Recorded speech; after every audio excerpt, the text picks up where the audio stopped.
Pos Ronda, podcast Room DLM Daily.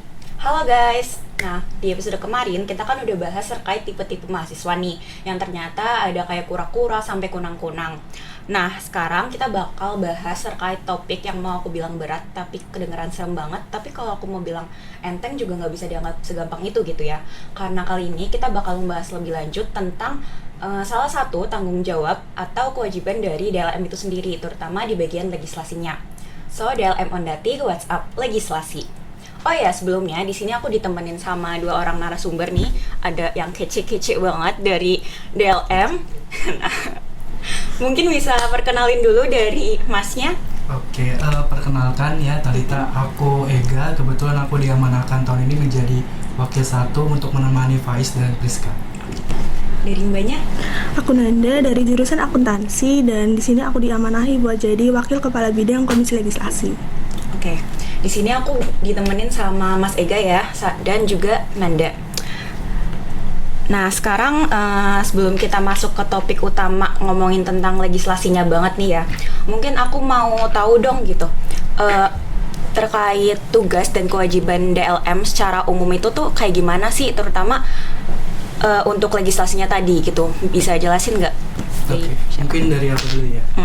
Untuk terkait dengan tugas bagian dari legis, yang pertama itu pastinya kita untuk membentuk dan merangka serta menyesuaikan peraturan perundang-undangan guna untuk pelaksanaan keorganisasian itu menjadi lebih baik. Nah, terus yang kedua itu kita lebih membentuk suatu komunikasi yang harmonis kepada KMFEB, serta terakhir untuk tugas kita sebagai legis itu pastinya kita adain riset penelitian. Nah, riset penelitian ini bertujuan untuk menindaklanjuti serta menyerap aspirasi yang dari KM, produk hukum apa yang dibutuhkan dari KM, sehingga nantinya dari kita menelaah apakah produk hukum ini yang disampaikan dari KM ini benar-benar kita laksanakan atau enggak. Nantinya ada rapat khusus internal dari Komisi Legis.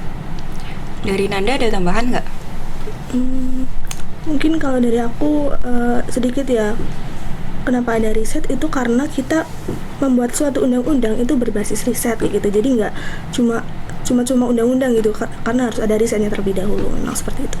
Oke, jadi kan legislasi itu intinya ya, salah satu intinya gitu ya, kan merancang undang-undang gitu. Nah, terus sebenarnya tuh undang-undang tuh apa gitu? Kenapa perlu dibuat undang-undang, terutama di student state di kampus gini loh? Oke, mungkin kalau dari aku ya, undang-undang itu pengertiannya apa sih? Undang-undang ini pengertiannya bisa dikatakan adalah peraturan yang memiliki kekuatan hukum, landasan hukum, teori hukum, dan bersifat mengikat. Serta tujuan dari undang-undang ini sebagai law as a tool of social engineering. Hukum sebagai alat untuk merubah serta pembaharuan dari nilai-nilai sosial yang ada di masyarakat. Nah, hukum sendiri ini akan diberikan dan menunjang kreativitas serta pelaksanaan dari masyarakat. Nah, kalau di lingkup kampus, undang-undang ini dibentuk oleh DLM serta ditetapkan oleh KM. Nah, mungkin lebih efisiensinya lagi, undang-undang ini demi kesejahteraan KM. Oke. Jadi dibentukkan undang-undang itu kan demi kesejahteraan KMFEB gitu ya, apalagi kalau lingkupnya FEB gini ya. Nah, terus kalau boleh tahu, udah ada produk hukum yang udah pernah dibuat belum sih sama DLM FEB gitu? Udah kebetulan udah, itu ada di tahun lalu ya. Produk hukumnya udah dibentuk periode tahun lalu, itu ada Undang-Undang Pemira serta Undang-Undang P3. P3 itu adalah pembentukan peraturan perundang-undangan. Nah, untuk Undang-Undang Pemira ini karena pada dasarnya untuk dipilihnya suatu presiden, wakil presiden serta ketua umum DLM FEB Unsud, kita harus perlu undang-undang karena tidak sembarangan untuk memilih kedua pasangan calon tersebut. Nah, juga di dalam undang-undang tersebut juga ada yang mengatur secara demokratis berjurdil. Nah, untuk undang-undang P3 ini pastinya kita melatar belakangi yang namanya hierarki. Itu udah ada di pasal 7 ayat 1 yang dimana terdiri dari ADART KMFEB yang paling tinggi. Terus yang kedua itu ada ketetapan musang KMFEB, dan ketiga itu ada undang-undang KMFEB, dan keempat itu ada penetapan DLM, serta yang terakhir itu ada keputusan BEM. Nah, keputusan BEM ini contohnya ini seperti peraturan presiden yang dikeluarkan hanya dari presiden terpilih. Oke, udah cukup banyak juga ya ternyata ya. Iya, betul. Udah 2 itu ya. Pasti udah susah banget ya bentuknya gitu. Iya, itu Waktunya udah panjang. Pasti panjang banget. Nah, terus nih aku dengar-dengar gitu ya, sekelibat aja gitu, katanya bakal ada produk hukum baru nih. Boleh spill nggak kira-kira tuh apa gitu? Anda mungkin? Boleh Anda? Ayo spill dikit. Ya, jadi tahun ini ya itu nanti bakalan ada yang namanya Undang-Undang Anggaran Organisasi Kemahasiswaan gitu. Jadi buat mengatur anggaran di organisasi kemahasiswaan FEB. Terus yang melatar belakangi atau motivasinya anggaran ini dibentuk tuh apa? Pada dasarnya itu ya, peraturan yang ada buat saat ini, sebelum ini maksudnya ya, itu baru dalam bentuk SOP anggaran, yang mana substansi dari SOP anggaran tersebut itu kayak kurang lengkap gitu loh, kurang tegas kalau buat dijadiin landasan anggaran Ormawa KM FEB. Makanya perlu buat dibentuk undang-undang anggaran gitu.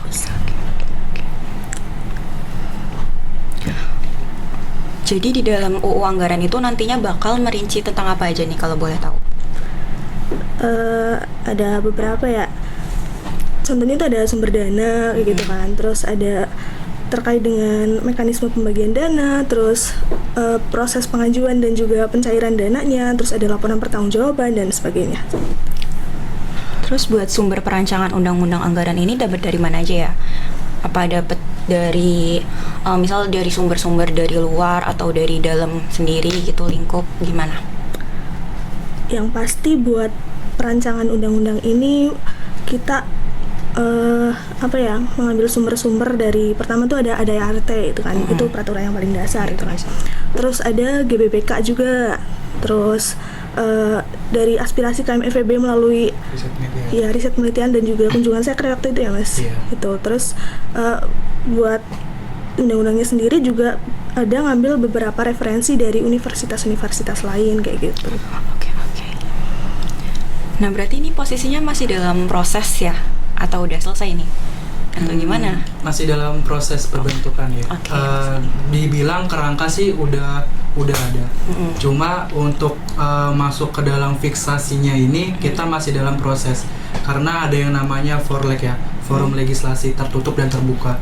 Kebetulan kemarin kita udah diadakannya Forleg tertutup, itu dihadiri oleh internal DLM-nya. Itu 2 hari baru membahas 5 pasal. Jadi kurang lebih sekitar ada 18 pasal lagi yang nantinya akan dikritisi internal dari DLM. Karena Forleg tertutup itu kemarin itu ya kebetulan antusias dari internal DLM itu sangat-sangat tinggi sekali. Makanya sangat dibanggakan ya, karena kita mempunyai SDM yang berkualitas untuk menunjang kreativitas kita dalam membuat suatu kerangka produk hukum yang kuat itu. Dan juga ya mungkin aku menambahin sedikit terkait dengan undang-undang anggaran ini juga, kenapa kita memilih undang-undang anggaran, karena kita lebih referensi dari riset penelitian. Kebetulan dari riset penelitian kita juga ada opsi-opsi yang kita uncurkan ke KM. Itu yang pertama itu ada undang-undang anggaran, terus yang kedua itu ada undang-undang kegiatan mahasiswa dan undang-undang PKKMB. Dan kebetulan hasil risetnya kalau nggak salah paling tertinggi itu ada di undang-undang anggaran ya. Undang-undang anggaran itu makanya kita langsung buatlah kerangkanya, langsung buat sistematisnya secara rinci, serta sekaligus kita ngadain Forleg tertutup supaya lebih cepat dan efisien dalam pelaksanaannya gitu. Keren banget ya, berarti sebelum buat tuh harus riset gitu ya, biar bisa dengerin aspirasi dari KM FEB gitu. Iya betul, berbedanya dengan tingkat pusat ya langsung ketok palu aja gitu. Aduh, jangan ngomongin itu dulu deh gitu. Nah, terus selama prosesnya ini gitu ya, ada kendala nggak? Dari aku? Ya, jadi selama proses penyusunannya yang pasti ya ada kesulitan-kesulitannya lah ya. Nah, salah satunya itu kita kan ambil dari beberapa referensi nih, dari sana sini gitu kan. Nah, buat menjadi undang-undang yang relevan buat KM FEB itu harus disesuaikan sama kondisi KM FEB saat ini gitu. Kondisi yang iya yang sedang Yang dalam KMFB gitu ya. Jadi ya harus pintar-pintar mengkaji terkait dengan KMFB, kebutuhannya apa, urgensinya apa, kayak gitu. Untuk antusiasmenya sendiri KMFB gimana? Untuk antusiasme dari KMFB mungkin ya dari hasil riset ya, karena kita juga hasil risetnya itu kita nggak hanya diberikan oleh perwakilan sekre atau ketua sekre, kita juga menyeluruh ke KM. Itu sekitar ada 100 lebih buat riset penelitian, dan kebetulan hasil dari riset penelitian itu adalah menunjukkan undang-undang anggaran itu paling tertinggi dengan dibentuknya dan dicepatkan untuk undang-undang anggaran itu sendiri. Nah, cuma untuk dalam hambatan tersendiri khususnya dari internal ya, mungkin kita kan landasannya kan ada SOP anggaran. Nah, SOP anggaran ini kebetulan kita dibantu oleh Kementerian Keuangan BEM. Sebelum diadakan forrang atau forum anggaran yang ke-1 ya, itu yang dihadiri cuma perwakilan bendaharanya sekre aja. Nah, kebetulan sekali SOP ini bisa diterima oleh orang-orang yang hadir di dalam forum itu, dan juga yang pastinya SOP ini pasti akan masih bersifat kurang gitu. Nah, bagaimana kita yang kurang ini dalam SOP ini, ya kita bentuklah undang-undang anggaran ini. Nah, yang belum dijelaskan ke dalam SOP anggaran ini bisa dijelaskan oleh undang-undang anggaran ini. Makanya kita masih memikirkan nih terkait dengan subbab yang akan dijelaskan di dalam undang-undang ini tuh apa aja gitu. Nggak hanya dari sumber dana, tapi terkait dengan pengajuan, terus sistematikanya, realokasi anggaran, serta adanya pelanggaran, sanksi, dan mekanisme sanksi. Karena nggak cukup aja kita membuat suatu peraturan perundang-undangan, juga kalau apa sih yang membuat orang itu jera untuk melanggar undang-undang ini. Nah, itu nanti kita akan dijelaskan di dalam undang-undang anggaran ini sih.